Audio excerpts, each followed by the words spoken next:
നമസ്കാരം. ഉപനിഷത്തുക്കളിലൂടെ എന്ന ഈ ചാനലിലേക്ക് എല്ലാവർക്കും ഹാർദമായ സ്വാഗതം.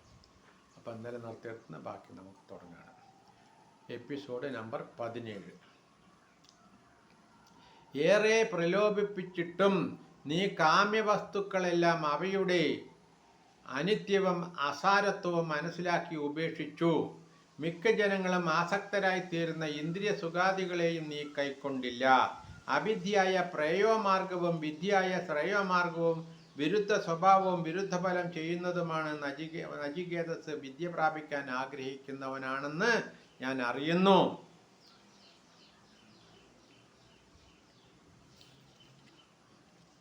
കാമ്യവസ്തുക്കളൊന്നും അവനെ പ്രലോഭിപ്പിച്ചില്ല.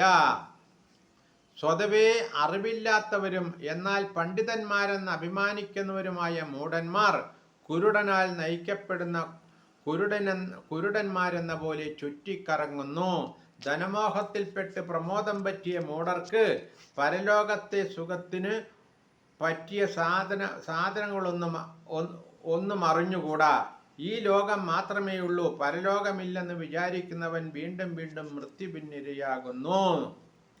മിക്കവർക്കും കേൾക്കാൻ കഴിയാത്തതും കേട്ടാലും മനസ്സിലാകാത്തതുമാണ് ആത്മാവ്.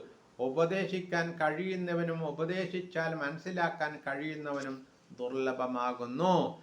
സാക്ഷാത്കാരം സിദ്ധിച്ച ഒരാൾ പറഞ്ഞു തന്നാൽ മാത്രമേ ആത്മതത്വം അറിയാൻ കഴിയുകയുള്ളൂ. കാരണം അതിസൂക്ഷ്മമായ ആത്മതത്വം തർക്കം കൊണ്ടോ യുക്തി കൊണ്ടോ ഗ്രഹിക്കാവുന്നതല്ല. നമസ്കാരം. ഇനി ബാക്കി നാളെ.